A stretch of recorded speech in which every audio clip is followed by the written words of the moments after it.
You're okay. Hello, everyone. Welcome to the next chapter of From Nothing Lorna's story. I believe this is chapter 10. We are returning to our group of miscreants as Lorna continues her next free agency. You've just finished your second day of travel toward Augur City as you escort the nobleman Northamaker to their king's moot in Augur City. You travel with Tier Patalis, a ranger, an individual from Triss's ranger class and another student at the Mirrorguard Academy. You are also accompanied by Callowin Northamaker, the noble in question, who appears to have a penchant for combat, and his own personal bodyguard, a paladin named Dorset.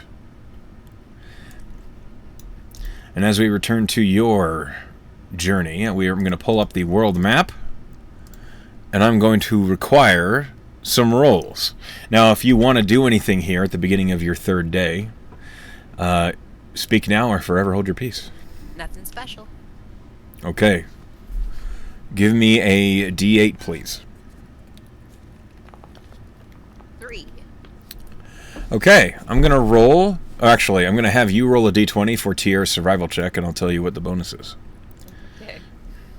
It's pretty good. Crossed. Okay. Okay, so he rolls a 18 on survival. So, go ahead, do me a favor, and roll me a D100. Okay. 83. 83. 83. One moment, please. 83. Oh, okay.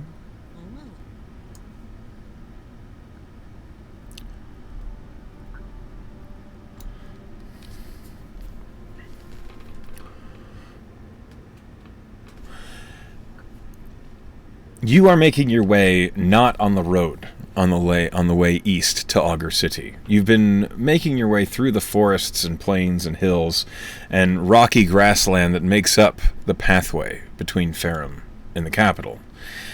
It is unpleasant travel, but it's not terrible, and Tier knows the way, being a ranger familiar with forests. However, as you make your way through this particular copse of trees, your vision of the road is blocked, and it's hard to see just how dense the foliage underfoot is. I would like you to roll me a D6. Okay. 1. Okay. Now roll me a D4. 3. Your face. Okay, now roll me another D4. Uh-huh. 2. Lastly, I need a perception check.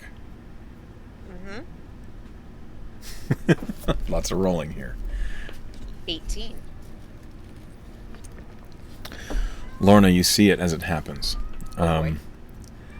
As you are making your way through these trees and the brush underfoot is hard to see through, you spot some vines that look... they're thorny and they don't look any different from any other vines normally. However, you watch as the nobleman, Mr. Northamaker, steps between the vines, and you watch as the sock that goes up into his boot, the vine manages to push up on his pant leg, and as a thorn pushes into his skin, he suddenly slumps over. Oh, fuck. I'm gonna hurry over to him. Yeah, Dorset is also very much like, my lord! My lord! Oh. Be careful, it was some sort of plant. Don't touch anything. Tier, who's ahead of you, looks back and says, what happened? What sort of plant?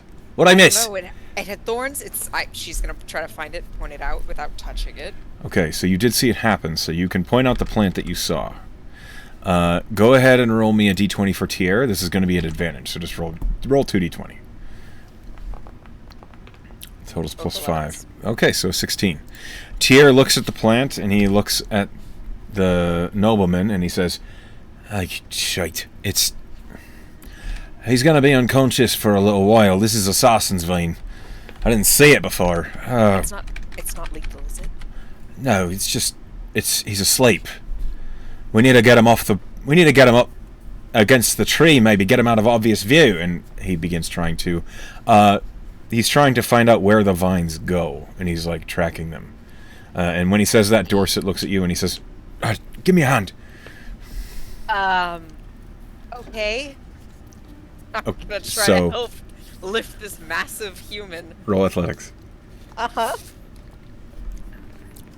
Natural 20. For a total of 20. 20. Okay. I'm not very strong. It's but okay. I'm adrenaline's pumping. Yeah. Dorset is not the strongest of bodyguards, but it's clear he does have some mass to him. And together, you pick up the tower of a man that is Callowin Northamaker. You manage to lift him up and out of the vines, and as you do, I need you to make a sleight of hand check, not to touch any of the thorns yourself. I like to think Lorna's so smart that she's calculating like fulcrums and like the best way to pick him up with their limited amount of strength. Sure. And that's why it's so good. And you said sleight of hand? Yeah. All right. 17. You manage to avoid getting any of the thorns to prick you on your wrist or hand when you get your grip underneath Callowin. So you do not succumb to the assassin's vine, which would have been very funny because it basically would have just been you fall asleep and then so long later you wake up. Unfortunately, however, you've only been on the road for a couple of hours this morning when this happened. So you pull Mr. Northamaker away from the vines. You get up into a nestled little copse of trees, and I'm going to require a survival check from you. Okay. Not you, but just roll me another d20 for Okay, well, Tier. I rolled a 14 for me, so just add 5 to that, I guess. Okay, so a 19. This is how well you find a spot to kind of wait out the effects of the poison as Tier inspects where the thorns went in, and he says, you don't have the means to counter this. We just have to wait. Well, do you know what the means are? Remove poison, or if we happen to have an Adotus thistle, this will do. No, I can't say I do have any of that on me. Dorset looks around and says, maybe we could look for it. Is likely to find that in the forest here. That's not a bad idea. What does it look like? Tier says, hey, well, it has a 5-pointed leaf, very thin stem, but it's like a thread, which is what it's useful for. You feed the thread into a wound and it seeps the poison out. Okay, hold that thought. She's gonna like pull back the collar of her shirt and say, Requiem, are you in there? You pull back the collar of the shirt and you see like the fabric like clipping through the ghost form of Requiem looking up at you, and he says, I am always here. Do you know what Dota leaf looks like? I will roll a history for... He's a good old boy. He might. It's possible. Hold on.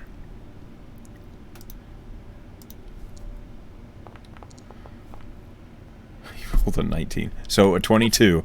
He looks at you and he says, I am familiar. Can you help us look for it? Just in the general vicinity. I would be happy to aid. And he crawls out of your coat and down onto the... It's like watching something like a feather fall down onto the ground. And Dorset looks and says, what is that? He's my familiar. Oh. It looks like a ghost. He's very special, yes.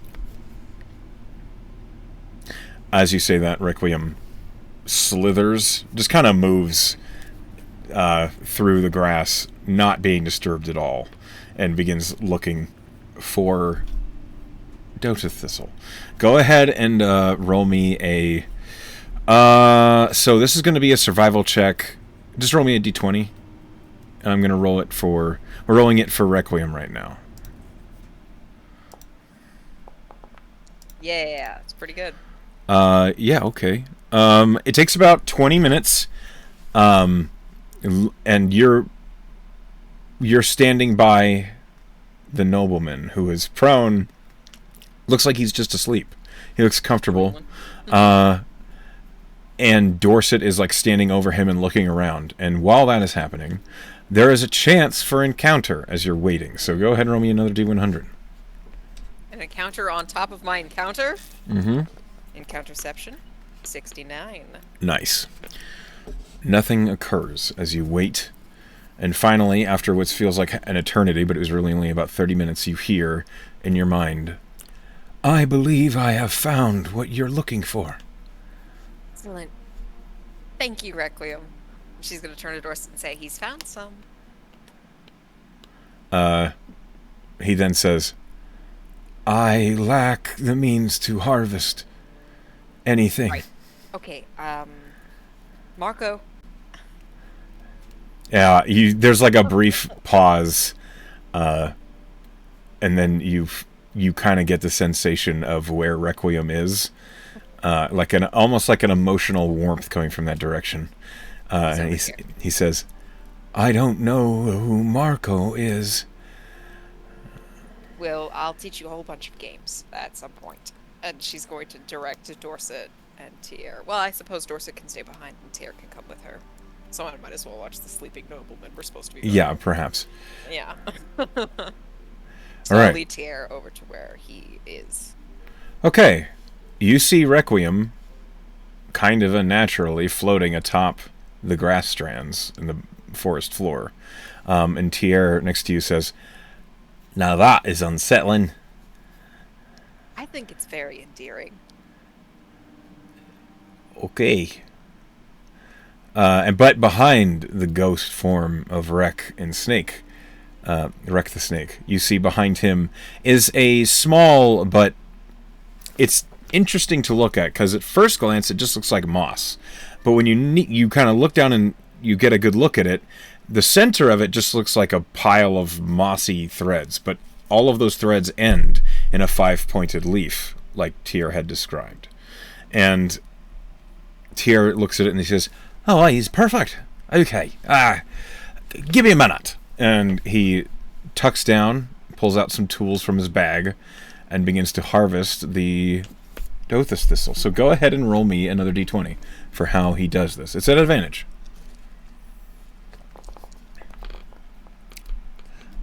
14 is the best. Okay, so that's a 19 to harvest the Dothis Thistle.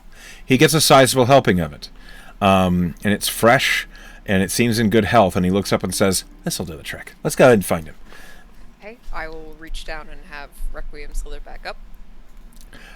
He does, and Tier watches it happen, and he says, okay, I'm glad it works for you. And Do you want to try holding him sometime? It might make you feel better. Does it feel like anything? Does it? It's hard to tell. Like, for the most part, Requiem doesn't have any weight. When he presses up against you, there's a definite physical sensation of something there. But it's kind of like trying to describe what it feels like touching something through a glove. Is it like if like one of your limbs is asleep and you poke it and it doesn't feel like... Yeah. You like feel the pressure, but it's not like it feels like... Yeah, you don't feel texture, but it feels like there's something there. I mean, no, not really. I think I'm good. Let's find our way back. And Tier leads the way. After having successfully found an antidote for the poison, and it is safely administered, because Tier knows what he's doing, he's proficient in medicine, the nobleman wakes up and says, oh, I just had the strangest dream. Where are we? We were moving, weren't we? Oh, yes. Weird plant. Poked you. You fell asleep. You're good now, though.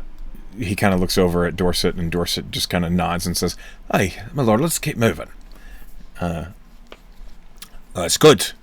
Thank you for your tending." And he gets up on his feet and says, "Oh, well, that's enough laying about. Let's get moving." Of course, sir. So that was an encounter you've encountered. Encounter is encountered. Of the encountery kind. Yes. I swear I don't do this for a living. All right, go ahead and roll me another d8 as you proceed on to the second half of this day. 7. 7! Okay. Go ahead and roll me a d100, please. Okay.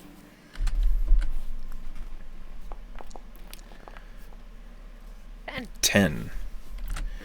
You're making your way through the forest when the skies are darkening, and as you're moving, Tyr looks up and says, "That's a big storm coming through. We might be best to try and find some cover for at least till it blows over." And as he says it is beginning to drizzle. Okay. Do you need help finding a place? Aye. I'm not an expert, but... Two pairs of eyes are better than one. Go ahead and roll me survival, Lorna, and I'll roll for Tyr. I rolled real good. Lorna knows where to look for a nice dry place to sleep. It looks like Tyr is distracted by something as he's looking around, but he keeps on glancing back toward the Northman. But with a 21, you find a sizable, almost like canopy of trees that are dense enough that rain won't get to the floor below. And even as the drizzle's coming down, you see that the grass and dirt below it is dry. So that's a good place to hunker down for a storm. I feel like I'm really learning something about this roughing it. Oh, well done. This will do just fine. It's a natural, almost cairn of trees. And Callowin, marches into the middle of this little, just almost like a cave. And he says, "This is wasting so much time. We really can't wait much longer." And Dorset looks at him and says, "Please, my lord, be patient. We can't force this. We're not even following the road. We could get lost." And the Northman says, "This ranger seems to know what he's doing. I don't see why we can't just push on." And Tyr is looking at you, and he says, "Well, we could." What do you do? Tyr, you're the expert here. We don't want to be passing through the forest in a storm. Not if we can help it. I defer to the expert. I'm sorry, my lord. You see Lord Callowin just kind of grumbles, and I'm going to need you to roll me a persuasion check so he doesn't push the issue. You know, I have a dragon chess set in my bag. I rolled pretty good. Maybe he really likes dragon chess. Well, the 24, apparently he does. He says, "I guess I could do with a distraction. Yes? Set up the game." And he sits down on a boulder that he's brushing moss off of. I'll get out my game set. You, over his shoulder, you see Dorset look at you, and he just says, "Thank you." So, you play a few runs of Dragon Chess while you wait out the storm. Mm-hmm. While the storm is here, and it is significant, this rain that's coming down is very heavy. You've never seen rains like this back in Ceres. No, it's more deserty. Yeah, you've never seen it like this. The rains are coming down awfully hard, and I'd like you to roll me a perception check. Okay. Not great. 13. This isn't so hard to see, unfortunately. As you're playing... Well, fortunately. As you are basically just sitting here and waiting, you catch out of the corner of your eye some movement amongst the brush and trees. At first it alarms you, but then you see that it's water that's flowing up into small forms. And then it looks like it's almost splashing. Maybe it's like 70 feet away, and some other like low copses of brush. Roll me an Arcana check. Yeah, okay. Pretty good. You recognize small water elementals.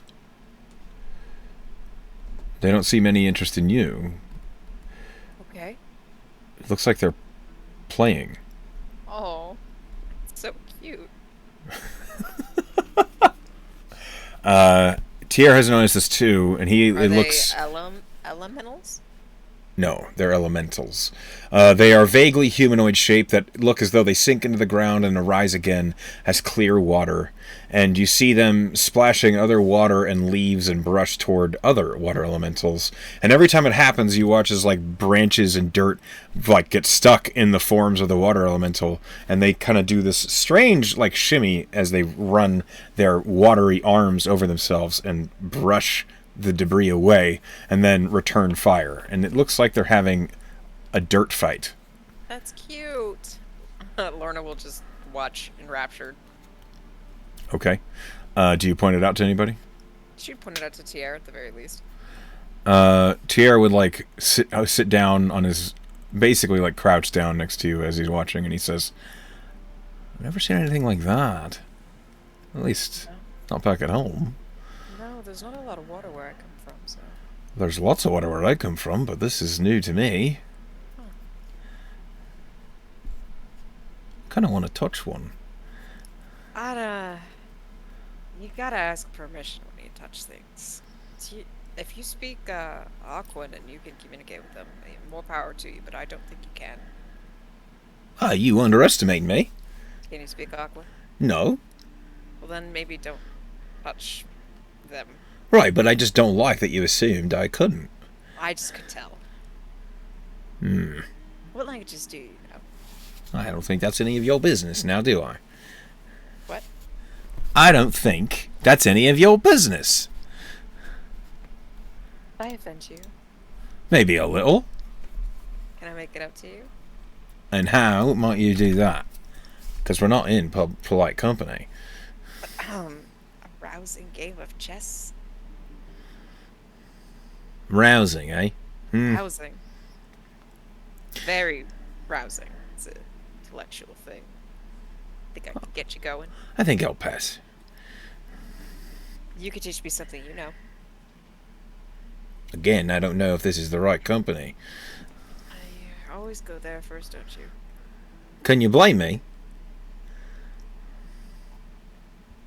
She'll just kind of make like a I don't know movement.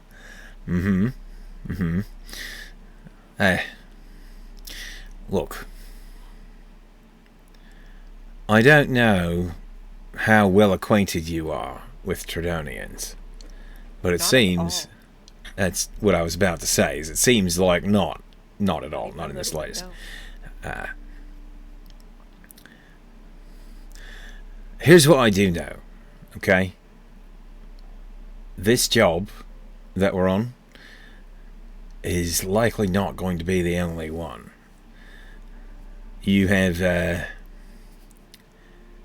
it's not, okay, it's not common that we get sent out to other cities, or on any tasks that don't stay within Ferrum or the town walls. You know what I'm saying? Yes. So, as we're in the company of North America, we have an opportunity here to prove something. If we do, that's all the better for our standing when we graduate, as it were. Okay. So who's to say it's no time for an early celebration? Preemptive celebration. Mm-hmm. And what do you have in mind? Maybe we can see where things go. I think we should definitely see where things go. You see, I'm an attractive young elf. You're an attractive young half elf. Yes. Mm-hmm. Thinking the way I'm thinking? Yeah, Lorna just kind of sputters. He will reach over and he just kind of pats you on the shoulder and says, think about it. I think that's all she's gonna be able to think about. Fantastic. She loses a game of Dragon Chess to Callowin, and Because she's so doing it on distracted. purpose. She'd been doing it on purpose to like let him feel that sense of accomplishment, like doing just enough to make him feel like he won it from her. Roll me an intelligence check. Okay. Unless I really Because I suddenly get the impression you are underestimating Lord Northamaker. Okay, but she's pretty smart. Mm-hmm. I will roll an intelligence check for Northamaker. And then I'm going to roll an insight check for Northamaker. Okay.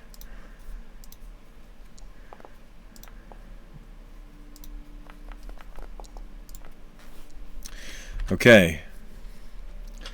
This time, when you lose, Callowin looks at you and he says, now are you going to try? Yes. As that was the first time you've made mistakes not on purpose. I'm just a little distracted right now. I'm sorry. Mm-hmm. It looks like we're going to be here for a few hours, girl, so save me the time of getting frustrated, please. All right. She'll throw herself into a game of chess to So distract herself. You're gonna try to actually win this time? Yes. This God is gonna forbid be Air another. makes faces at her while she's busy. I think he's busy watching the water elementals. He doesn't actually mess with you when you're dealing with the client. He doesn't fuck That with you. makes perfect sense. So, what did you want from me? An intelligence check. Gotcha. Straight intelligence. Even worse. Oh, I just deleted my Foundry. Don't do that. Sorry, let me log back in. Oopsie. I meant to click tabs and I hit X instead. I rolled a 16. I think you are alarmed to see just how deftly Lord Northamaker cleans you up. Ooh. Every time you make a misstep when you're trying, immediately he looks like it looks as though he knows what you're going to do before you do it. And as Experienced. as you like near like the third quarter of the game, when you are rapidly losing, he looks at you and he says, "Girl,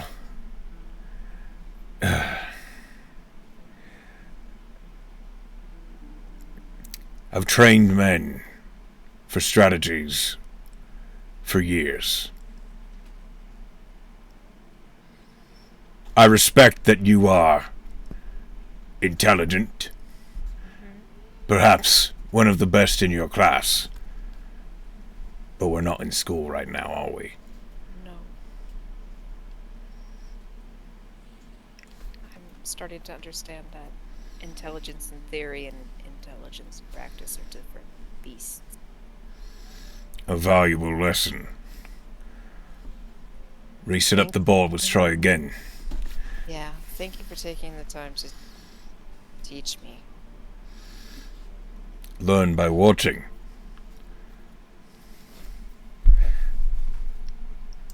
Roll another intelligence check as you almost piss off the nobleman by patronizing him.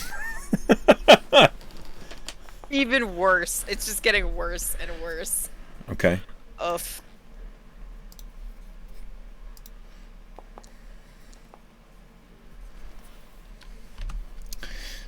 You lose again. Only this time it's clear that a little bit of humility has been slammed into your head. Oh, for sure. You don't. So you're not proficient with Dragon Chess, are you? Yeah, I am. Okay. So is Northamaker. As you are playing the game with him, and you're losing, but it's clear that, like, you've stopped just assuming, and now you're actually reading what he's doing. He seems to relax a little. He still beats you pretty, like, handily. But there's no offense being taken. And before you know it, several hours have passed, and the storm ends. Roll me a perception check.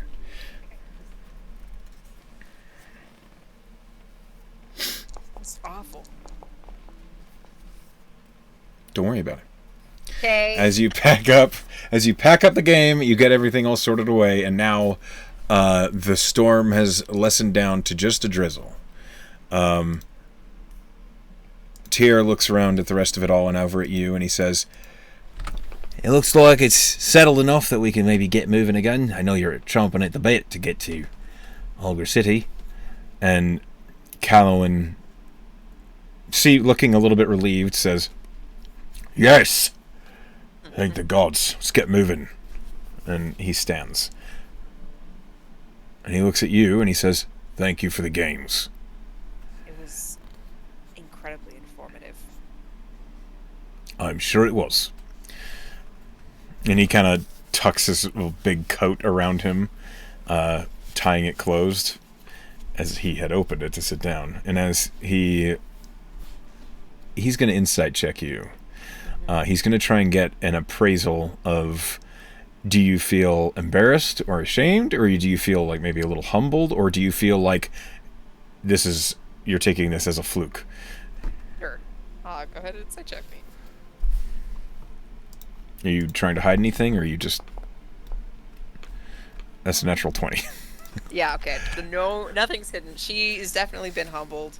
She's embarrassed that she assumed because he is stalwart and bold that he wouldn't have the intelligence to back up his decision making. And she, her preconceived notion of who he was incorrect, and she feels bad about judging him that way. I think he would have a small but hard to read look of satisfaction behind the giant beard as you get yourself all sorted up and put your stuff away. But you continue the travel. Only this time, as you're moving, and Dorset's ahead of you, Northamaker would be next to you as you're traveling. Okay. And he would say, "In all my years in the service in Terracono, there's been many times where I had to rely on folks underestimating me. You wouldn't be the first, and you're not going to be the last. Right. To be fair, I've seen a lot of young sprites, just like you. All bright-eyed and brilliant in their ideas. Just don't burn out." Do my best. The brightest torches burn the quickest, so maybe temper it a little. And you'll find friends along the way that'll help you. That's... Of everything that I've learned so far at the Marigard, I think how to find allies, trust them, and trust in their strengths is the most valuable. Trust in what they do, as well, instead of what they say. That fellow there has been staring at your arse for most of the travel. I'm assuming he's talking about Tierra. It could be Dorset. He's talking about Tyr. Okay. And he says, well, that can be to advantage, even to have a pleasant evening of sorts. There's no future in it. Lorna will blink. Yeah? He does laugh when Lorna responds like that. He says, "Hey, you're young. I don't know what I'm getting at. Enjoy yourself. Enjoy youth as you have it. Because it might be gone before you know it. As my back reminds me from that boulder." Uh-huh. Right. And she'll just kind of walk quietly beside him, and the phrase "no future" kind of continues to repeat in her head. I would like you to roll me a D100, please. 59.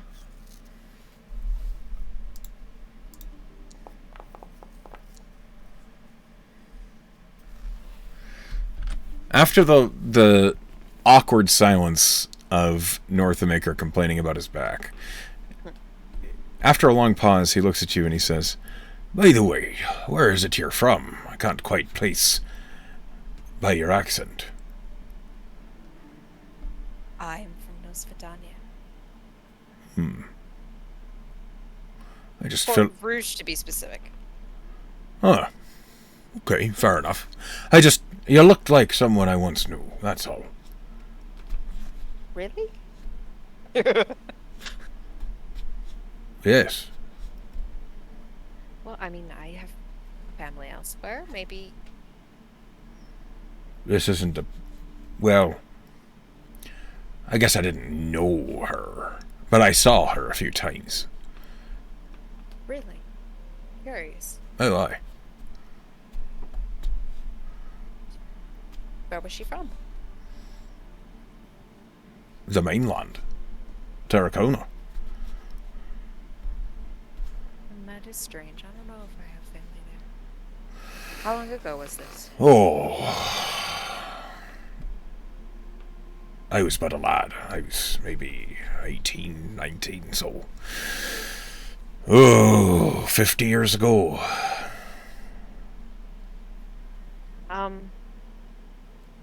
I just look like her. There's definitely a resemblance, that's for sure. Just someone who existed nearby. No childhood friend, or... No, nothing like that. I just happened to see her around the court while I was but a squire. Oh, the court of... Raylar? He kind of looks at you. I don't know much about Tarracona, I'm sorry. The court of Raylars, nothing I would ever have been in touch with, not for the slightest.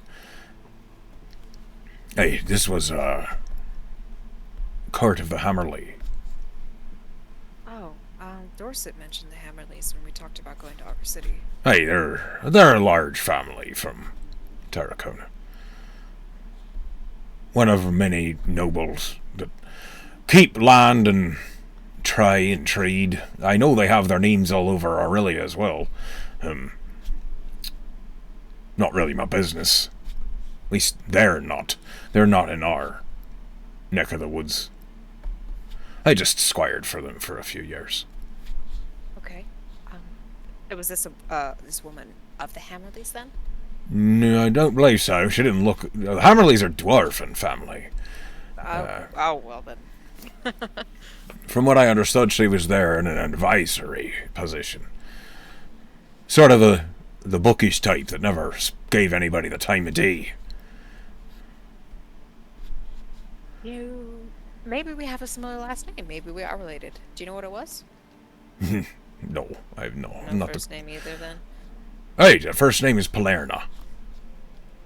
Lorna. I don't think I've ever heard that name before. I imagine not, if it's not somebody you knew. Sure. Well, it just seems unique to me. I don't think I've ever heard anyone with that name before.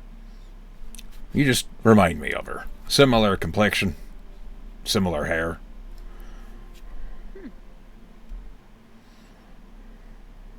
Well, that's very interesting. I admit I had a bit of a crush on her when I was a boy. Lorna will laugh. Don't so tell. It did never happen. No, don't mention that to the old lady. She'll never let me live it down. So long ago. Hey, you never forget your first affections. I wonder if that's true.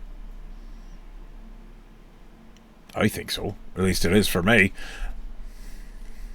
We have the benefit of hindsight. I suppose I'm still seeing the trees and not the forest. You're young, aren't you? How old are you, if you don't mind me asking? 19. Are you asking or telling? It's a little of both. Been Lost track, have you?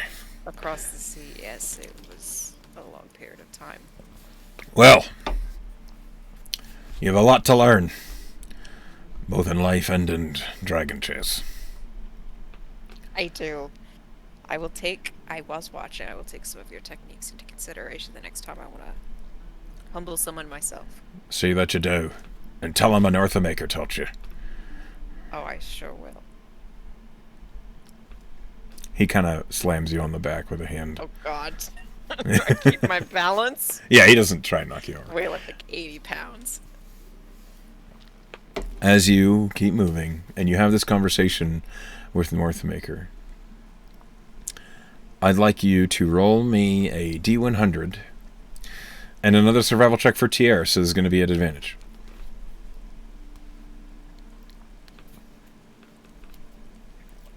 What's supposed to do with this information besides panic? You could do that. Ah!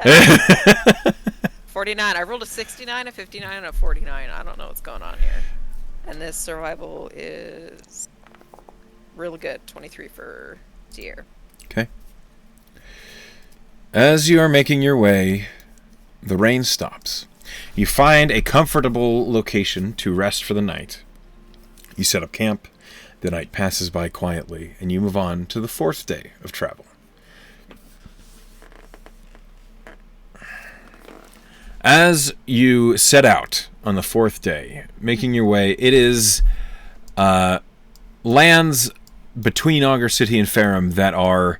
It's becoming more and more hilly and mountainous as you get into the foothills of the Allan Peaks. The trees are getting more and more sparse. As you are making your way, and Tier is leading the way, he says,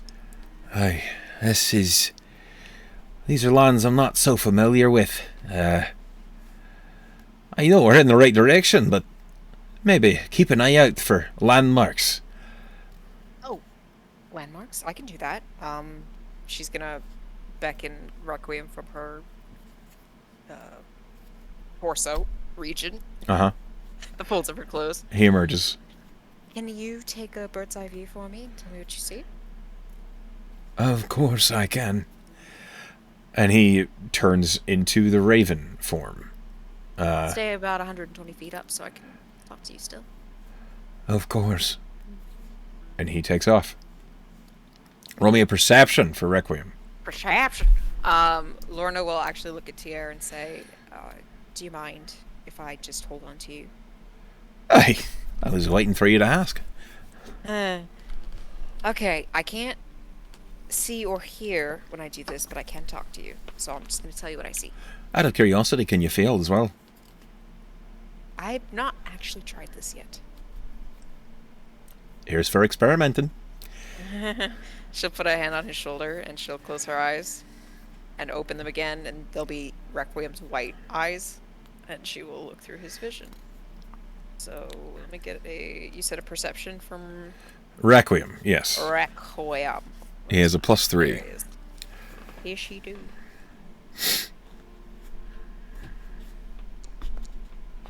Oh, just terrible. 8.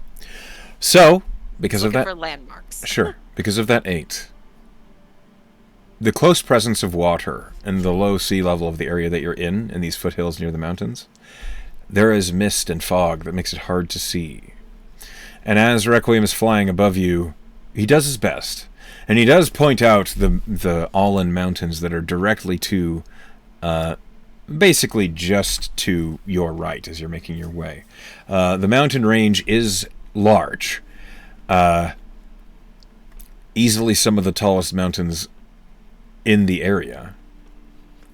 And they are an easy landmark to see. And from what you know, from what Tier said, and from what you've learned, and just the geography of the area, you're going to have to go around the base of the mountains, just in a slight curve, before you get to Augur City. So long as you follow the side of the mountains, you're pretty sure you're going to go in the right way. So that's what Requiem would tell you, is you're along the base, the foothills of the mountains. Roll me a D100.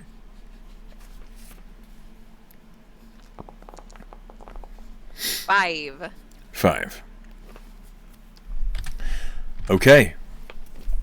As you are making your way, and Tier is leading the way, and Requiem is kind of scouting for you all, the fog is very dense. The fog is dense enough that it is difficult to really keep track of where you're going, and at some points you are relying entirely on Requiem's guidance.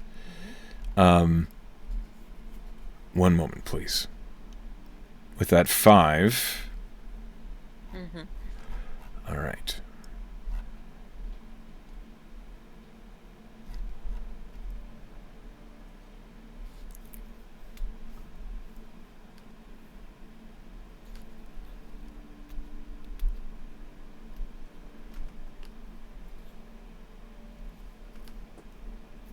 Okay. Sorry, had to read that random encounter you rolled. You are making your way across rocky and grassy foothills. It is unsteady going, and you've been traveling this way for a couple hours, and the fog does not seem to be letting up. The mist is clinging to your clothes, and the heavy humidity makes it feel like you're sweating, even though it is cool.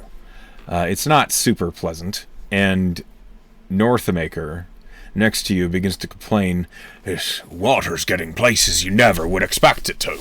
As he's, like, kind of, he pulls off his gloves and, like, shakes them out, and water's just splatting all over the place. And as you're moving, with your passive perception, you hear a conversation that you're approaching. You hear... Through my ears or Requiem's? You hear it through Requiem's ears. He's ahead and above. But through Requiem's ears, you can hear basically kind of this muffled, "I don't know what I'm doing. You just passed that piece of wood over there." And then another one says, "Well, if you knew how to handle a hammer, maybe this wouldn't be such a problem." And Requiem in your mind says, "You appear to be approaching strangers." You know how many there are? "I cannot tell through the fog." At least 2. At least 2. Okay. She'll pop back in and realize that she's been just blindly following Tier. She'll pause and say...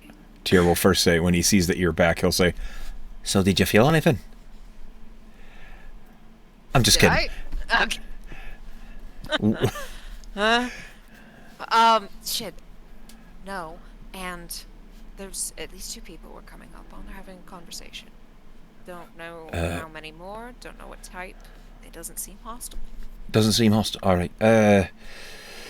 Shite. I can't. We don't want to stray too far from this path or we'll get lost in all this fog. Let's stay. I'll ask Requiem to fly a little lower, see if he can gauge it before we right in. Before you do that, we should ask our client how they feel about this. It's true. Should relay the situation to us too. Callowin says, "I don't see the harm in finding travelers on the road, so long as they're not highwaymen."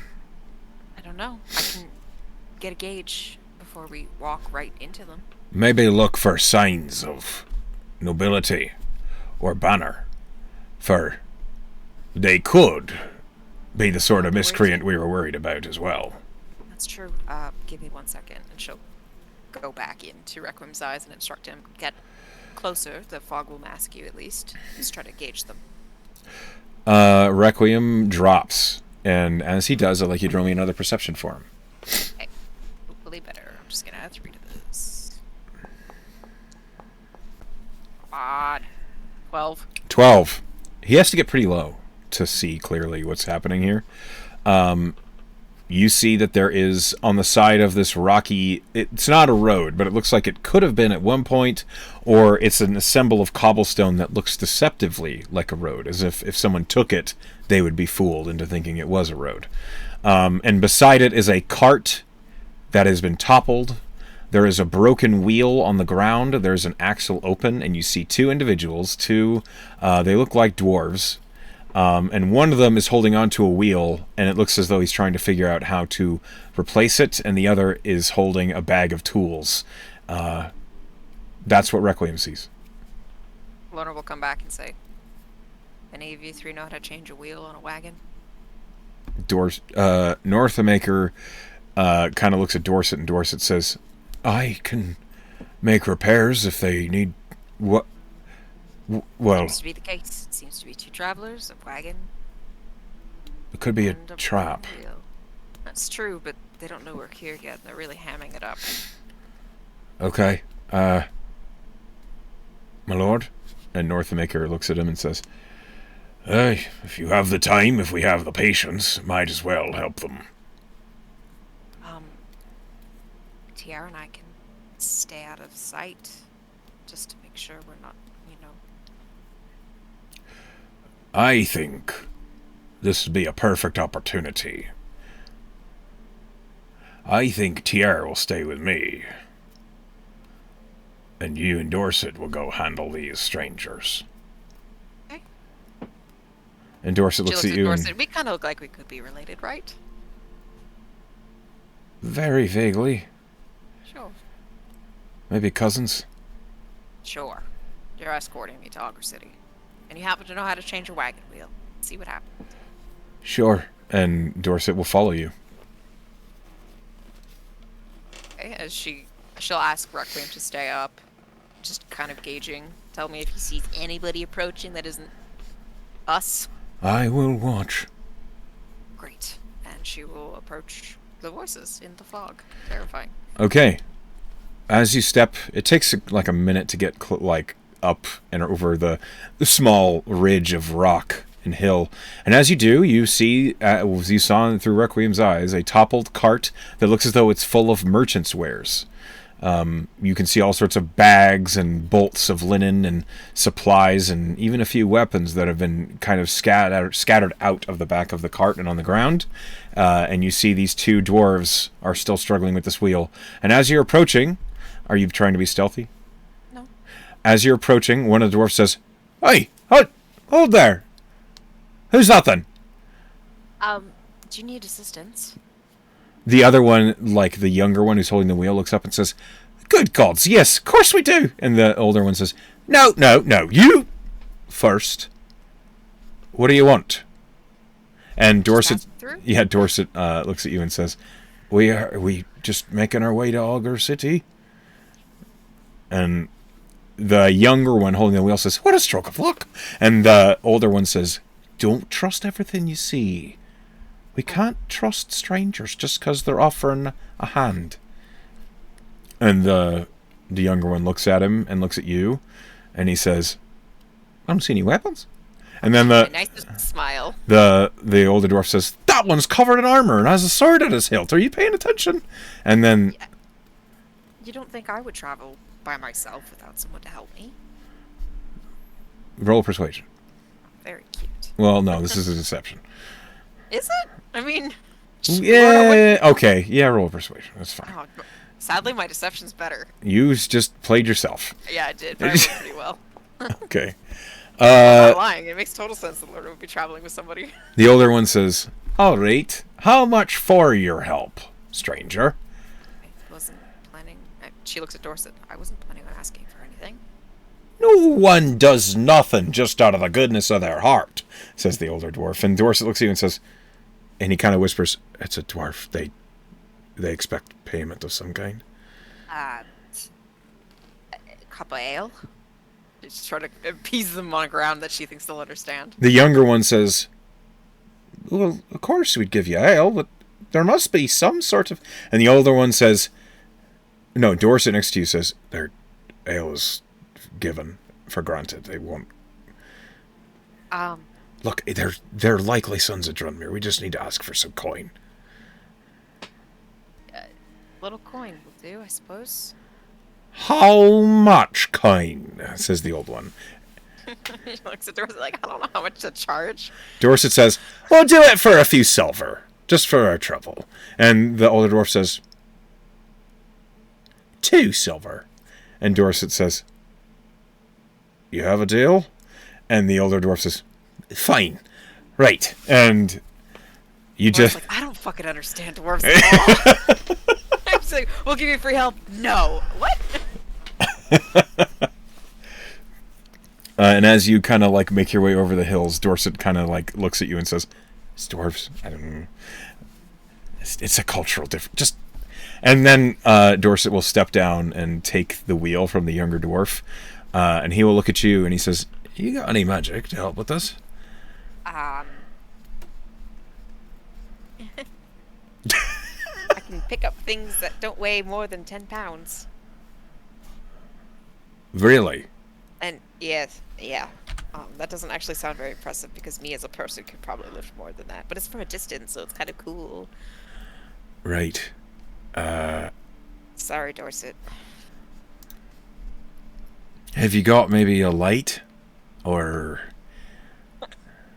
No? Okay. And so Dorset will just kind of crouch down and start working on the axle. If you have... Do you have any ideas on how to assist this? If not, it's okay. It'll just take a while.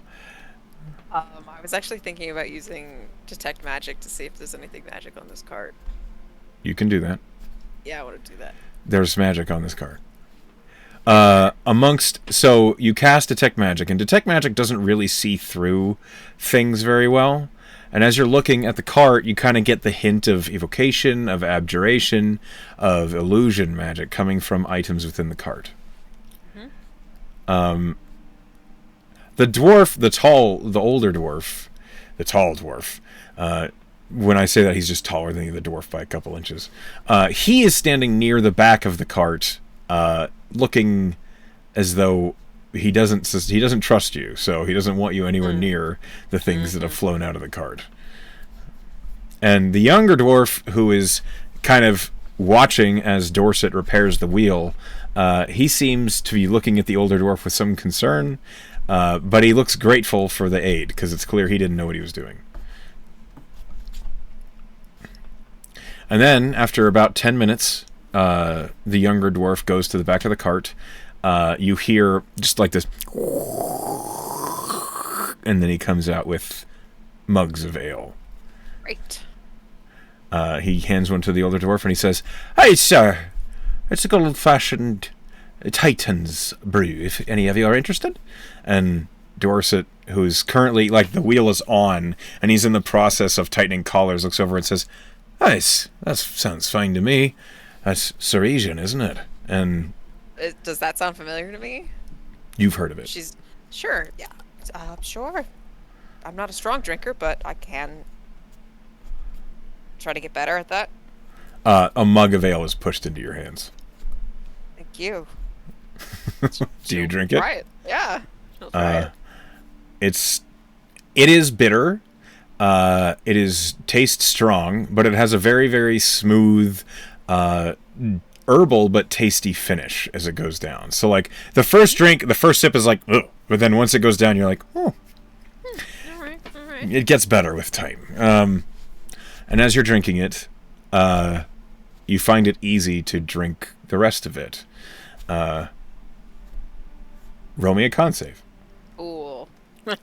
We go back to Callowin and here, and I'm just smashed. You're not going to get smashed, even if you rolled a nat real 1. Bad though. Yeah, I rolled a 3. Okay, so Great. it is. You do feel good. You're drunk. You're not hammered. You're beyond buzzed, and you're just pushed into drunk. So you are at disadvantage on dexterity checks, but you're advantage on charisma checks. Yeah, baby. She'll actually look at the older dwarf and she'll be like, "You're a merchant, huh?" The older dwarf says, "What makes you say that?" "All this stuff in your cart." He kind of glances over his shoulder and says, "Aye." Yeah, Yes. I'm actually in the market for something, and I was wondering if you had it and if I could buy it. Oh. And you see, like, his whole demeanor changes, and he kind of Yeah, I'm a straightens his customer tunic now. and says, "Well, what is it you're looking for? I might have what it is you seek." She's gonna like look at Dorset and then kind of take a few steps away and say a little more lowly, "Amulet that protects from detection." There is a 20% chance he might have it on the cart. I need you to roll me a I don't D100. even know if I could afford it, but So if you roll a 20 or lower, he has it. okay. Come on, baby. A 35. Fuck. He's... Oh. Those are not so easy to come by, I'm afraid. Yeah. That's fair. I do know where you might be able to find one, though, as we're heading to Augur City. And you said that's where you are heading. Unless That is that was a where I'm fab. headed. Nope. Nope. That's the truth. Okay. One moment here as I look at my notes. Because I have to remember Wish I could have gotten it from this cart. Yeah. Sorry. That's how it goes. You rolled for it. Actually, I have one inspiration that I got out of session. Can I use it? Yeah, you can use it to reroll that D100. Fingers crossed. Way worse. Nope. Yeah. Alright, it's gone. It's not there. Boom. Unfortunately. It's fine. He says, in Augur City, are you familiar with the layout of the place? No, I've never been there before. Interesting to find you here then. Anyway, as you make your way in, if you're coming down this way, you're going to enter in Castletown. If you head to the right, once you get into the Fog Rock, you'll find the Spellbound Tomb, which is a magic shop. Or at least they spell. I've done deals with them before, and I would get they'd have exactly what you're looking for. Fantastic, thank you.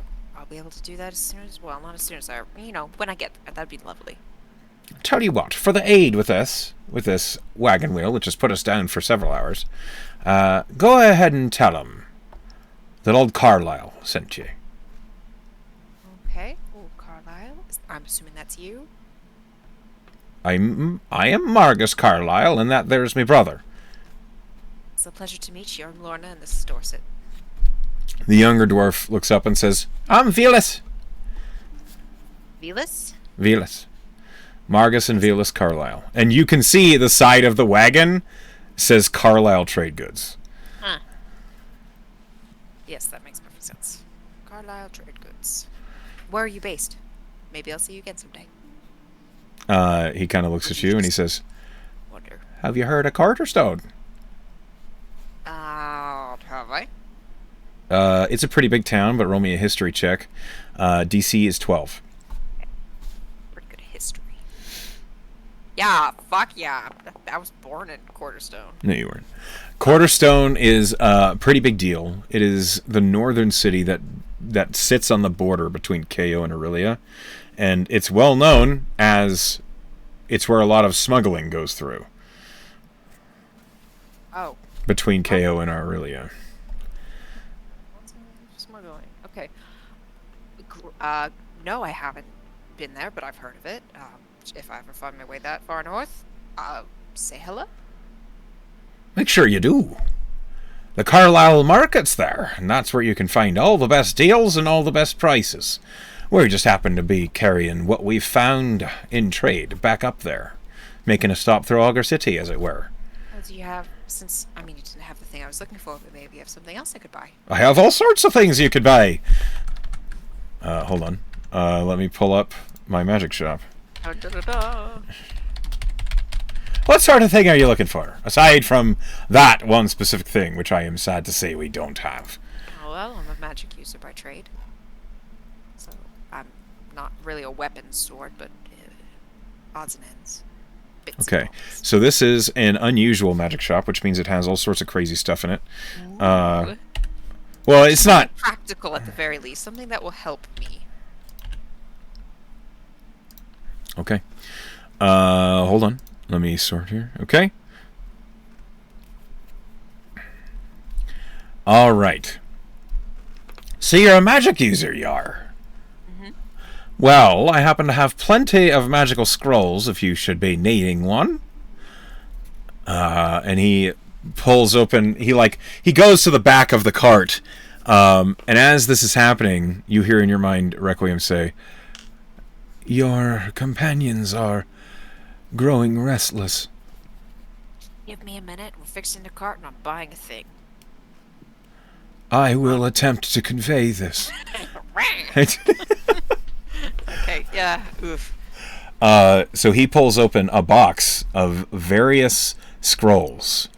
Hold on a second here. I need to alter this. This doesn't make sense. Do you get cantrips as scrolls? Yes. That'd be amazing. I could probably afford a cantrip. You probably could. I don't have a lot of money, but... Yeah, it's true. Go ahead and roll... Oh, actually, hold on. Go ahead and roll me a d6. Or A 4. Okay. He pulls open this crate, and you see a whole collection of scrolls and other items. Let me sort by here. Okay. If you're looking specifically for scrolls, as he's got this crate of scrolls open, he has a scroll of Frostbite, a scroll of Booming Blade, a scroll of Word of Radiance, a scroll of Sacred Flame, a scroll of Ray of Frost, and then for the more potent scrolls, you see a scroll of Command, a scroll of Heroism, a scroll of Thunderwave, and a scroll of Detect Evil and Good. There are more potent scrolls that you see are kind of like they would be out of your price range, so I'm kind of keeping them. Yeah. Okay. What were the cantrips one more time? Frostbite, Booming Blade, Word of Radiance, Sacred Flame, and Ray of Frost. Lots of damaging scrolls. What does Word of Radiance do? Word of Radiance. Let me look at it. Well, you know what the spell does. Am I able to use that? If I couldn't put that in my spellbook, could I? It's a cleric spell. You could cast the spell by reading the scroll, but it would just be the one time. To save for a long-term investment. Okay. So I guess it doesn't matter. I'll skip that one. Booming Blade. Basically, the only ones that don't work for you are Word of Radiance and Sacred Flame. Right. So Frostbite, Booming Blade, and Ray of Frost are all applicable to you. Ray of Frost slows you down if it's successful. Does Frostbite have anything, or is it just like a firebolt but cold? Roll me Arcana. It's 14. Yeah, you remember reading about the spell. It makes ice crystals form in the limbs of the creature, and it gives them disadvantage on their next weapon attack roll. That's Frostbite? That's Frostbite. I think I'm gonna go with Frostbite. It's 20 gold pieces. I could do that. So, you fork over 20 gold pieces, and Margus looks at you and says, "Hey, it's a pleasure doing business." And he hands you a scroll of Frostbite. Doesn't happen to have paper on him, does he? You need some enchanting paper. Yeah, I'd love to put it in my spellbook. Oh, I see. You're a wizard. I was expecting a sorceress. Got the face for it. Hey, yes, of course we do. Well, How much do you need? fuck.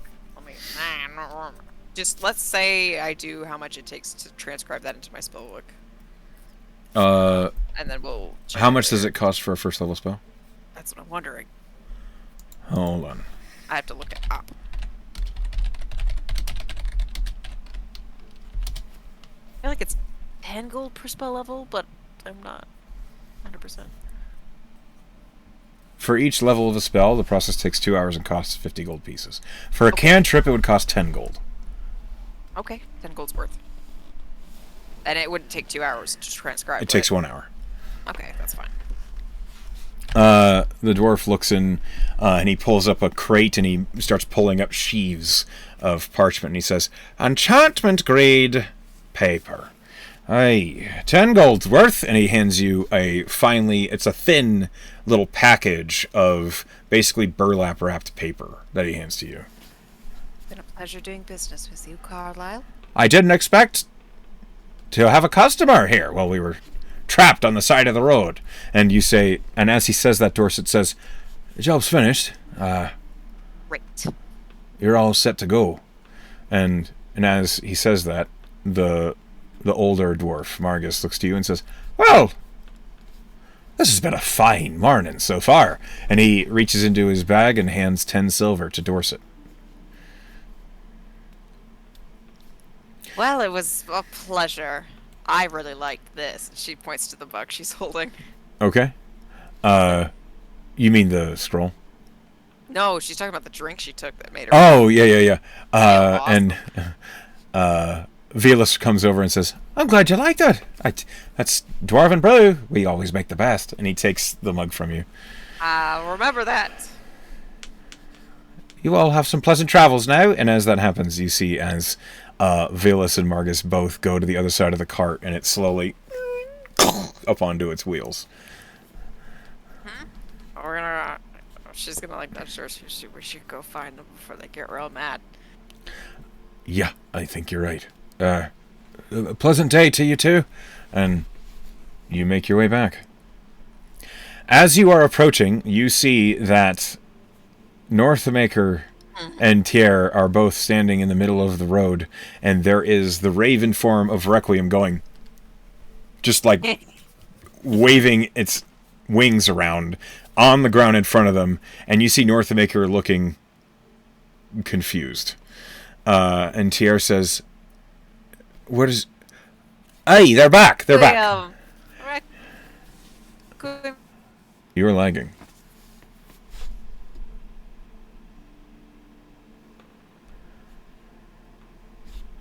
Uh-oh. One moment. Back. Okay, so Lorna would approach and say, Requiem, thank you so much for stalling them. We're done. The bird form of Requiem just kind of tucks its wings back in and just is looking up at Northmaker and Tiara, who are looking at you, and Northmaker says, "I did not know what it was trying to say to us." He wanted you to wait, and then you did, and it was great, so thank you so much. Tiara says, "You should have seen the dance it did. All right. Well, how'd it go? Everything all right?" Mm-hmm. We fixed the cart. I bought a thing. That's really good ale, so. Dorset says, "It was a pair of merchants that were on their way to Augur City that it sounds like we may have gotten a reference or a promise of good word." Yeah. Well done, Lorna. You handled them well. They were very nervous about our approach. Well, you're the one who fixed it, so, good job. And she's gonna, slap him on the back and say, ow. Because you slap armor. Ow. He says, "Right, let's keep moving."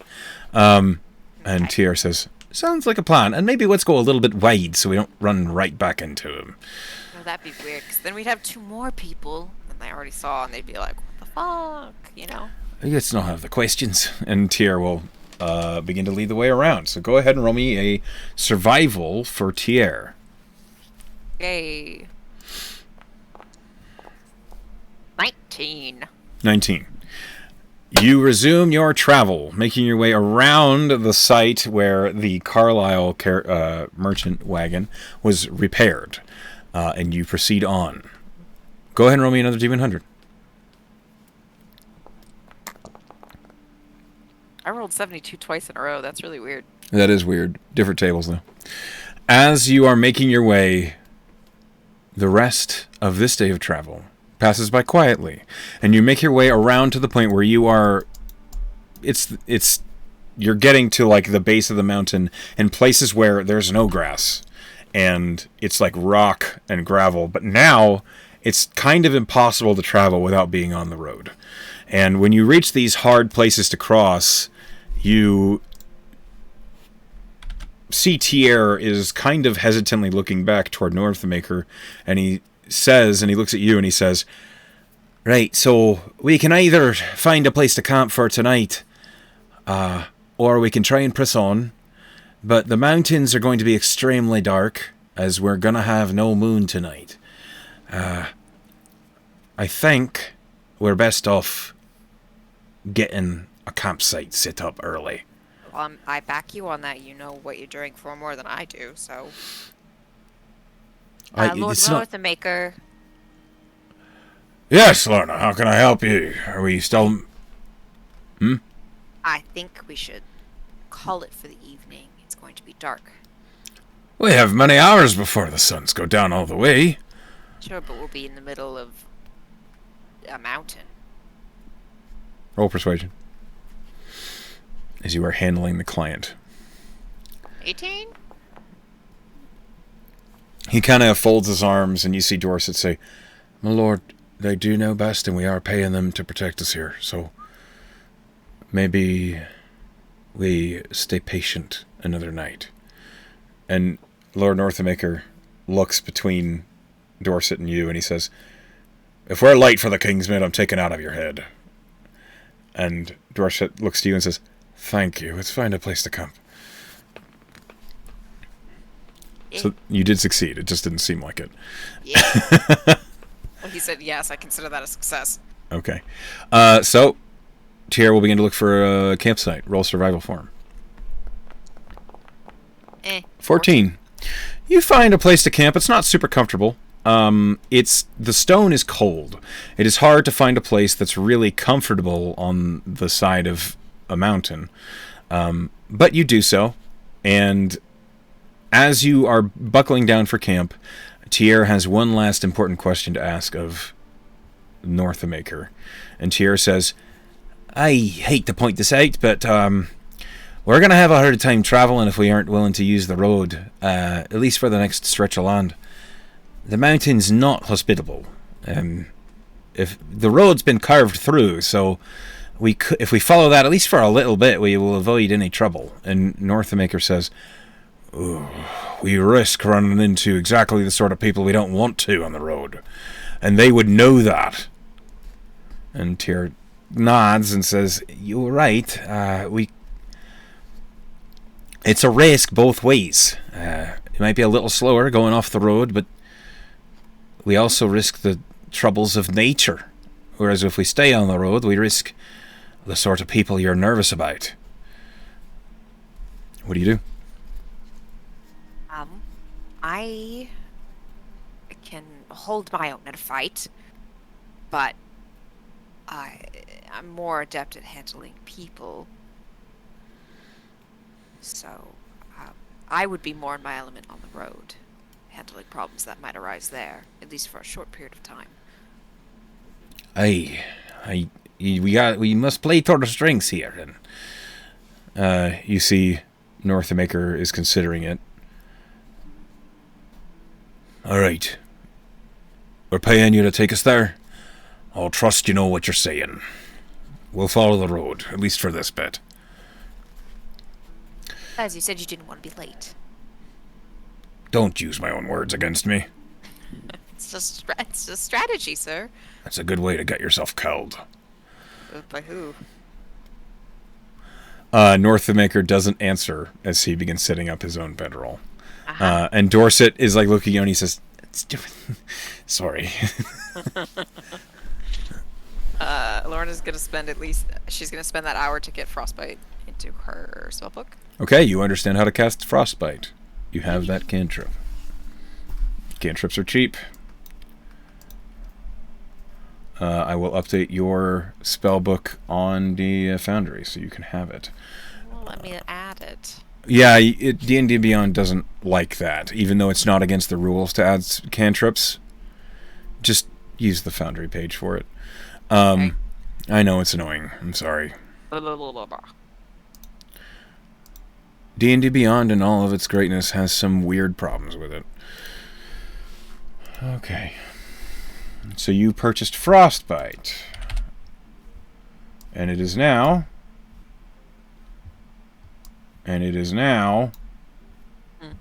in your spells. You can cast it as an action. I believe it has a range of 60 feet? Yes. Verbal somatic. Does 1d6 damage, increases when you reach level 5. And it makes their next melee attack have disadvantage. Gotcha. Useful spell. Yep. Okay. The night... Well, you didn't actually roll the best survival check, so I need you to roll me a D100. There might be something that happens. 32. Okay. The night passes without incident. The next day, you all begin your journey on the 5th day of travel. Roll me a survival for TR, please. No, you're on the road. You don't need a survival from TR. You're following the road. That's right. Instead, I need you to roll me a d6, as the odds of a dangerous encounter is higher on the road. Great. Dose. Okay. You make your way down, and the road is beginning to look populated. You are not attacked. You are not held up or in any way, but you do see that there are people heading to and from Augur City, and this is the road that they use.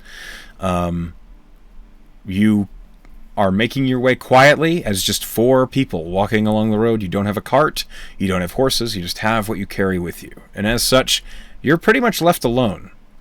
At some point, you see other trade wagons and caravans either pass you or are going in the way that you came from.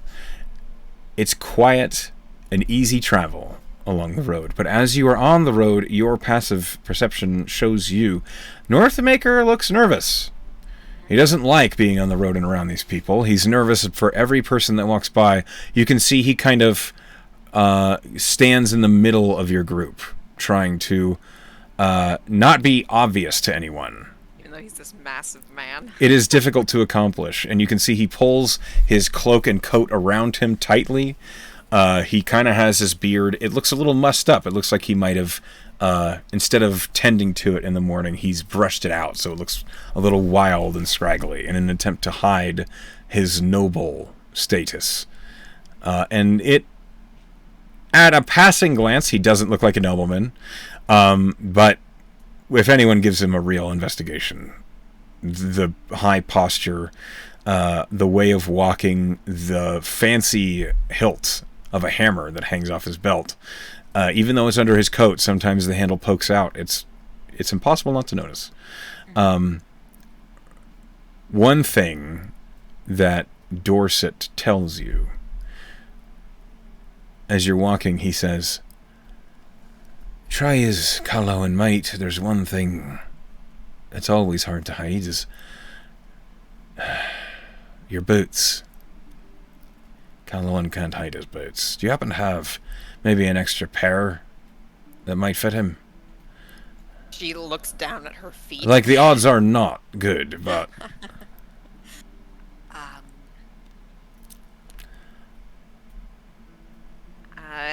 You could walk through some mud.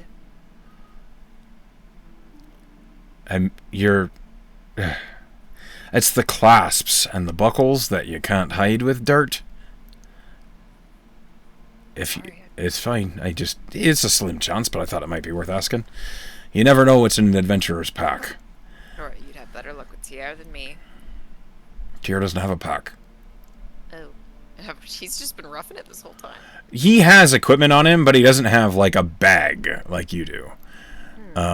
He has all sorts of, like, small little pouches on his belt. You see he has a rope that he wears around his tunic and stuff like that. Like, he dresses like a sailor. He keeps his equipment on his person all the time. What's he been sleeping on? The ground. Ugh.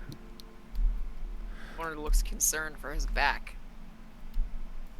He's leading the way. You kind of look at his back, and it seems fine. You don't see any... Hopefully he doesn't catch me just looking at him.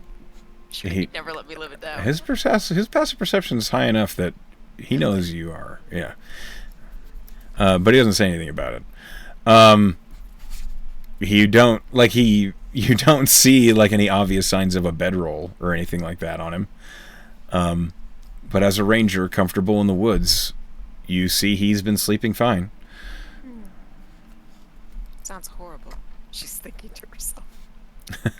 Okay. Northmaker continues on with boots that are clearly too well made to be easily hidden.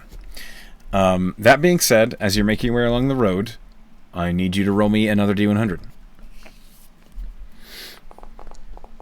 14. The rest of this day of travel passes without incident.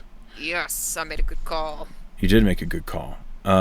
As you are making your way at the end of the day, as the suns are setting, you come across a wide bridge. The bridge crosses what looks like a very, very fast-moving river that's heading to your right. The current is very, very quickly paced, and you can see that if you had tried to cross here where there wasn't a bridge, no, it was not happening. And you can see that on Tier's face, that he seems relieved that you're at a bridge. It is a stone bridge that looks like it goes quite a ways.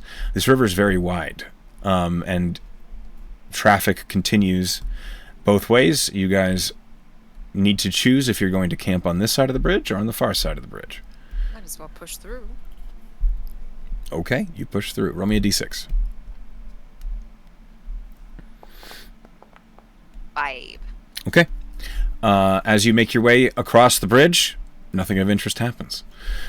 You make your way onto the far side where it's no longer mountainous terrain, and instead it is grassland with many trees, but not like quite a forest.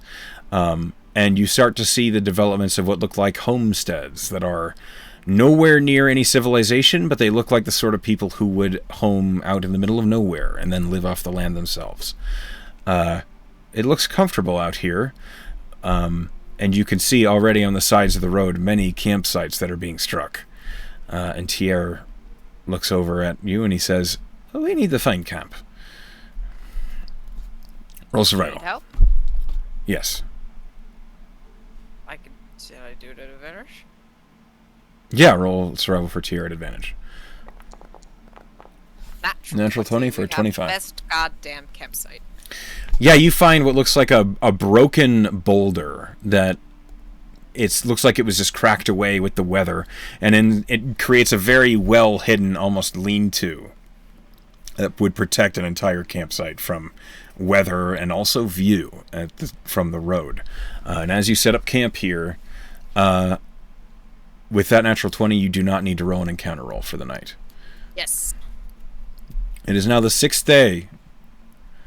Go ahead and roll me at this point, and now that you're on the far side of the bridge, before anything else in the morning, Northamecker would say, "Now that we're on this side of the river, and there's no more mountain, I'd really like to stay off the road, if that's all right." Sure. I have no problem. Tier agrees, and he begins to trailblaze the way out in the grasslands, away from the road. Roll me a D100, please. 32 again. Hold on.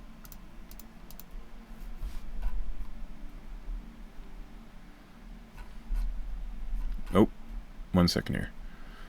Okay.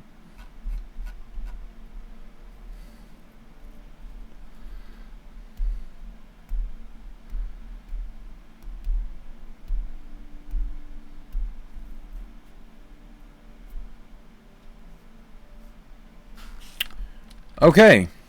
As you are making your way out and through the plains, you come across an individual who is up on like a raised piece of land that looks as though maybe there was a quake, or maybe some talented wizard had decided to experiment with an earth spell, as there is a plateau raised up out of the ground. It looks like it's been this way for a long time, but it seems completely unnatural. It's very weird how this thing is here. And you see that atop the plateau, there is a humanoid figure. Roll me a perception check. Okay. Terrible.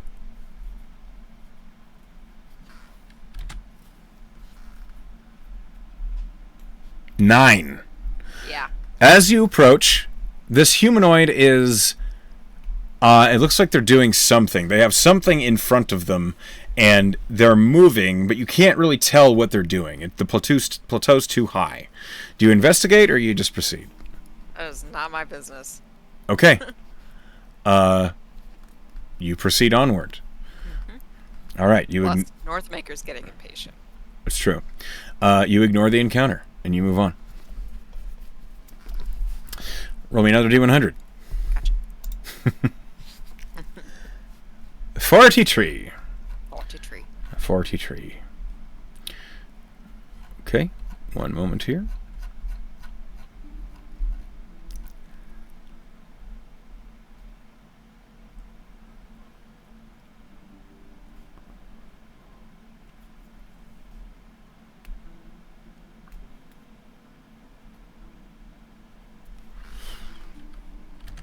Okay. Toward the later half of the 6th day, the suns begin to set, and tall shadows are being drawn across the road. And as you guys are making your way, you see there is a young girl on the edge of the road, and she is crying. Probably. she alone? Yes. She's seated on the edge of the road. With your passive perception from here, you can see she's like wiping her face and looks scared. How old does she look? Maybe 13. 13. Okay. Yeah, like a kid. Okay. Do you see her? Do you approach her, or do you stay away from her? Well, I think Lorna would. So she would kind of like pause the group and say, give me a second. She would approach carefully. Okay. The girl, she's hiding her face a lot in her arm, and she doesn't seem to notice you until you get really up close, and then she looks up and you see her face is just tear-stricken. And she managed to catch her breath well enough to say, "Hello?" Are you okay? "No." And she begins to cry some more. Can I help you? My mum and dad went ahead and I lost them. Okay, we can fix that. Which way do they go? They're heading to Augur City. Great. Come with us. Are you sure? Of course. And she just, thank you. And she like seems like embarrassed and like is looking at the rest of the group and What's your name? Amanda. Amanda. I'm Lorna. We'll help you find your parents. Thank you. And she's very much she's crying a lot. But you try to comfort her. Okay? Roll me a persuasion check to try and settle this girl down. Pretty good. 23. Yeah, you seem to calm her to stop sobbing. And she does. She's sniffling and like hiccuping every few seconds. But as you're inviting her along, Dorset and Lord Northamaker look over and says, What's this then?" We lost track of her parents, but they're headed to Augur City, so I said that we would help her find them. All right. It probably won't be that difficult. She's gonna call Requiem, who's still a bird, and is probably flying just overhead. She says, "Can you look ahead for this girl's parents? Let me get a description." She'll ask Amanda what her parents look like. Traveling with. Okay. Amanda will tell you that her dad, he has short black hair, wears finery. Mother has long auburn hair, and was wearing a yellow dress. Okay. And traveling just by themselves, no cart, no carriage, no horse. They had a cart, and they have 4 kids. It. All right. She will project an image of what she thinks they look like to Requiem, just a general, and say, "Can you fly ahead? Keep flying along the roads. If you see them, come back and let me know." Okay, roll me a perception for Requiem. Okay, it's a +3 to whatever I roll. Please be good. Natural 20. Okay, Requiem. Really determined. Okay, so as you're moving, Requiem will look at you and look at the girl, and then will lift off. But before he goes, he says, "Lorna, there is something off about this girl." Oh, Jesus. Huh? What is it? You recall when I mentioned I could see your souls were embattled and intertwined? Yes, it's hard to forget. I see no marker of a soul on this little girl. What does that mean? There's a long pause. I'm going to roll for Requiem. God. Ah!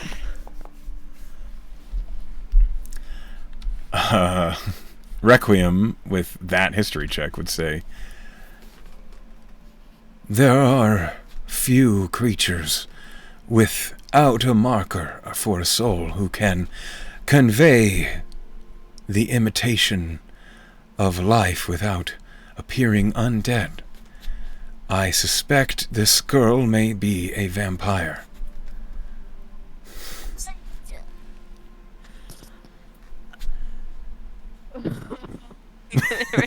Give me a second to process this. Okay. Um, I also need to know, how does Lorna react when she learns that? Lorna is gonna try to remain as natural as possible, and just like this is unaffecting her. Okay, roll me a deception. Mm-hmm. Or a performance, I'll allow either. Oh, shush, that's way better. Okay, pretty good, pretty good. Bless that natural 20. Thank you, Requiem. You saved my fucking life. Literally did. Okay, 25. All right. So it's just completely natural. She's gonna, like, still holding Amanda's hand, say, "Can you hold on to my friend Tier here? I just need to have a conversation with my other companions. Okay. I'll be right back." Tiara, like, looks at you and says, all right. Just for a minute. Just hold her hand. It's fine. And he's like, he has one hand on like a compass, and like the other is in this little girl's hand, and he says, I gotta hold this flat, please. Just okay. Okay, and she's gonna go back to Northamaker and kind of tug him a little bit further back. What is it, girl? She's gonna convey, "Shut up, be quiet for a second." All right.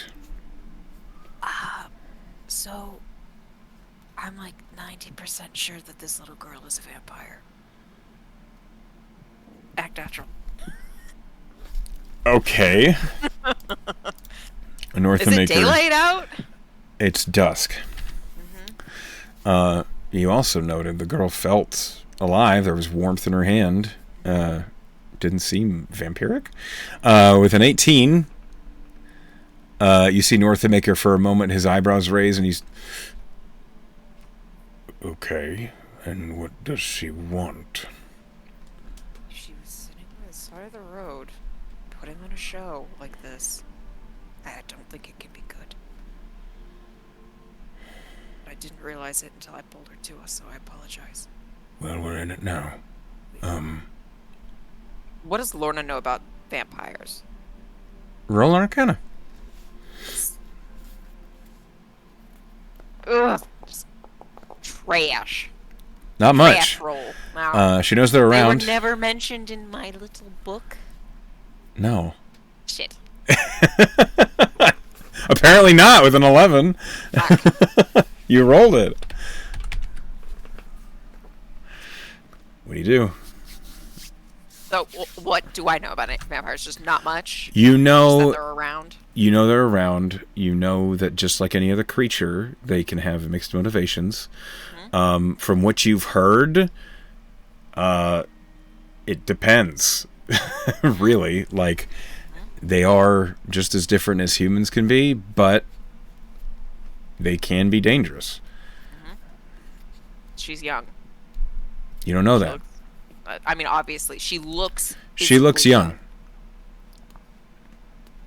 So she'll say to Northamaker, "I'm assuming that if she is trying to lure travelers, it can't be good. But we might be able to talk our way out of this."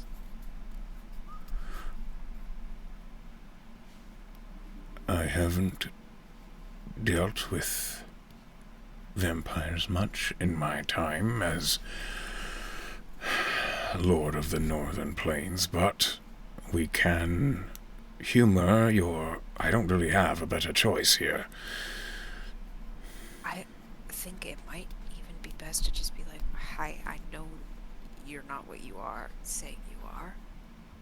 We could just part ways, no trouble. And hope that they consider it a win." I think, from what I know, from what I've learned, that may be wise. Because we don't know what her motivations are, we don't know what she's capable of. We could just say we know, and it can be a problem, or it could, we could both walk away, hands free. She may demand. Likely she's doing, if this is a ruse, she may be doing this because she's hungry. Hmm. She may demand a drink. I don't know a lot about vampires. Is that lethal? If she drinks everything, it would be. It's no use trying to guess what she wants. We might as well just ask. As you say that, you hear in your mind Requiem say, I see no sign of the people you have described. Thank you for looking, Requiem. I don't think they exist. Shall I return or keep searching? Please come back. She's gonna look at Northamaker and say, do you trust me to handle this the way I want to? That is what I'm paying you for. Just be prepared. Are there any other people using this stretch of road right now, or is it just us? There's a few other people, but they're scarce. They're like hundreds of feet away. You can just see them. They're around, so I can imagine that this potential vampire wouldn't want to make a big scene right now. Yeah, you would think so. Like you're not on like the main road. You're on like a trail that was blazed a long time ago, that Tier had found and was using. Yes. Lorna thinks to herself she was probably hoping to come with us. We'd set up camp, and then she would do what she wants. Okay.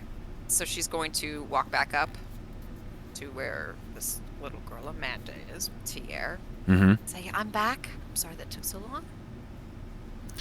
It's okay. She lets go of Tier's hand because Tier looks like it's just tension as he's handling a kid, and he gestures for you to take her back. Yeah, so I'll take her hand and I'll like put my other hand over top of her hand in my hand and pull her just a little bit further away from Tier and say, I actually have an important thing I want to ask you. Okay. Now, I know I need you to keep an open mind, okay? Okay. I know you're not being entirely honest with me about who you are. You see the girl frowns and has a look of confusion. Call it intuition, but I don't think you have family the way you said you did. I think you have other intentions for how this is going to go, and I want you to know that we're prepared now. And we can walk away from this with no blood drawn on either side. Roll a persuasion check.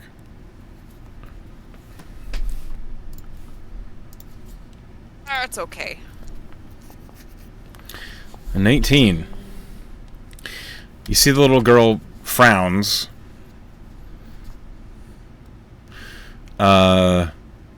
You see her grip. You feel her grip kind of loosen in your hand. She kind of takes her hand back and folds her arms across her chest as you're walking. And she says, well, that's no fun. Sorry. You had me going.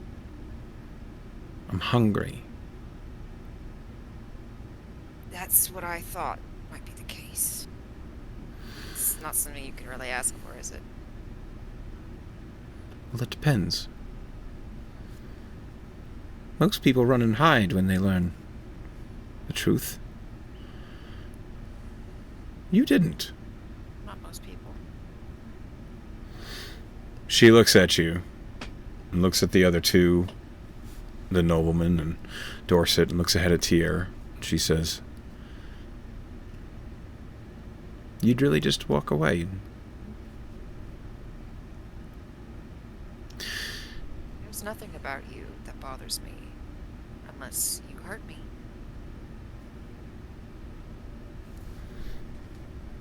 Do you mean that? I do.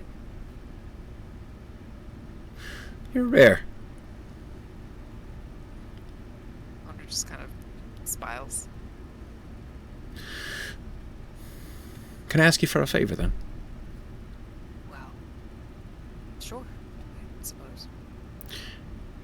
If you give me a sip, I'll leave you all alone. Can I insight check her? Is she being honest? Yeah, roll insight.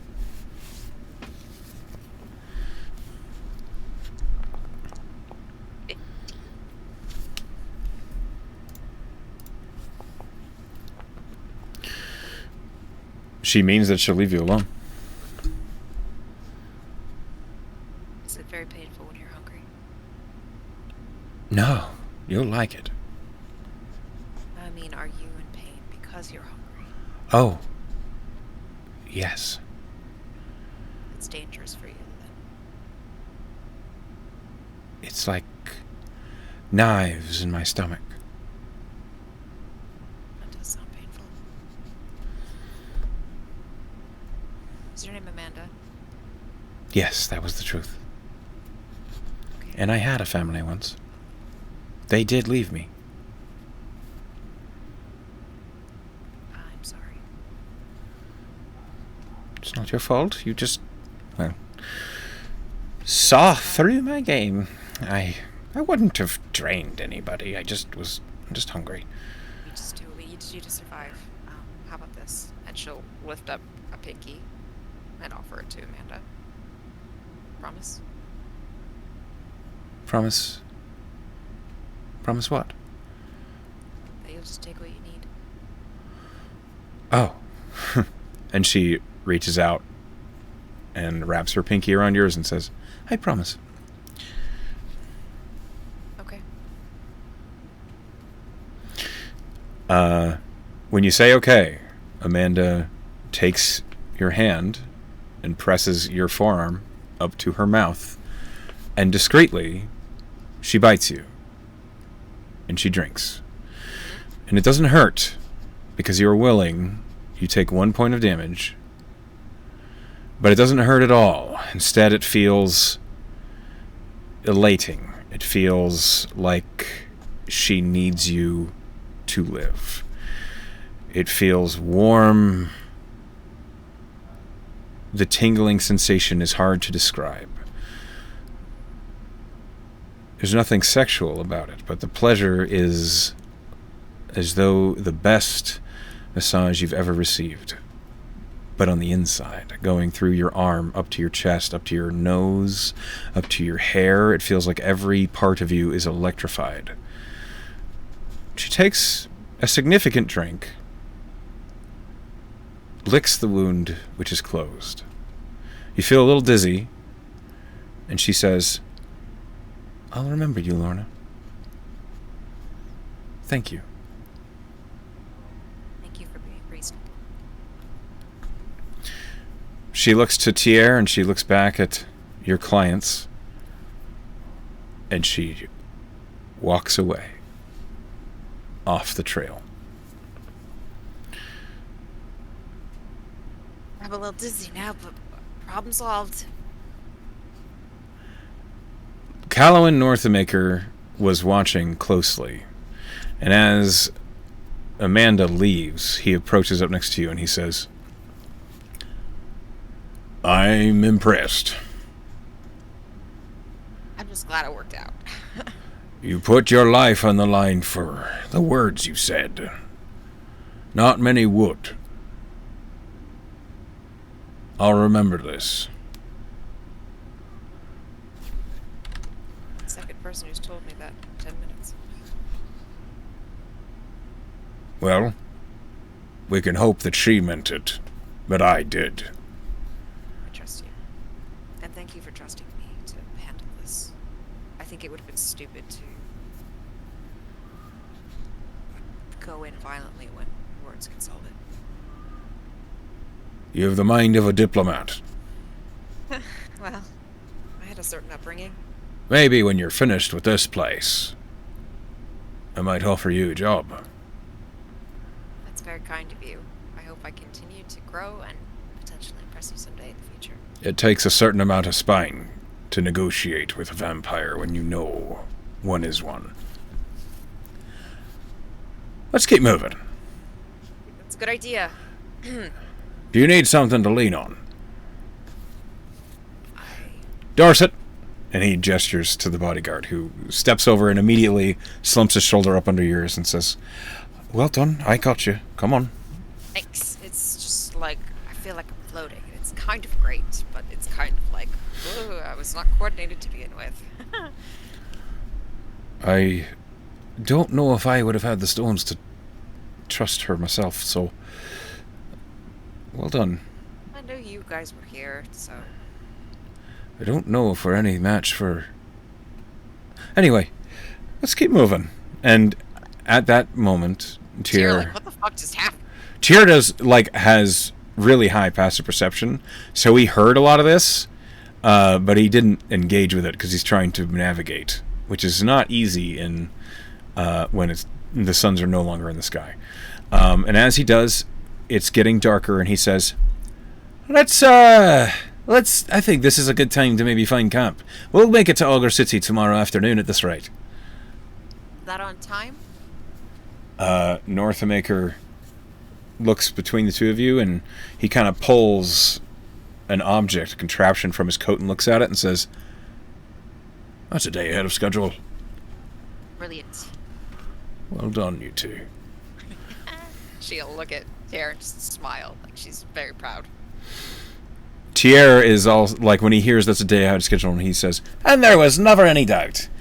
And Calhoun says, Anyway, roll survival, please, for Tyr. Gotcha. It's at advantage. Oh, okay, good. You are back in his favorite terrain. 17. 17. Okay. Roll me a d6. Gotcha. Okay. You take camp. There is no sign of Amanda. The night passes without incident. And as you are going to complete your travel on this next day, this is where we are going to stop today's session. Reasonable. Well done. You handled some pretty complex encounters there. That could have ended badly. Yeah. So Saw it going two ways, and I'm glad it went the way I wanted it to. it was a hell of a persuasion. Yeah. Did I roll? You were like Fuck. a 24? 25. I rolled a... You rolled a 25 on deception to hide it. You rolled a 23 on persuasion to talk to her, and then you rolled an 18 on persuasion after she knew the goose was gotten. Yeah. All right. Luckily. Well done. Good rolls. Well handled. And I'll see you next week.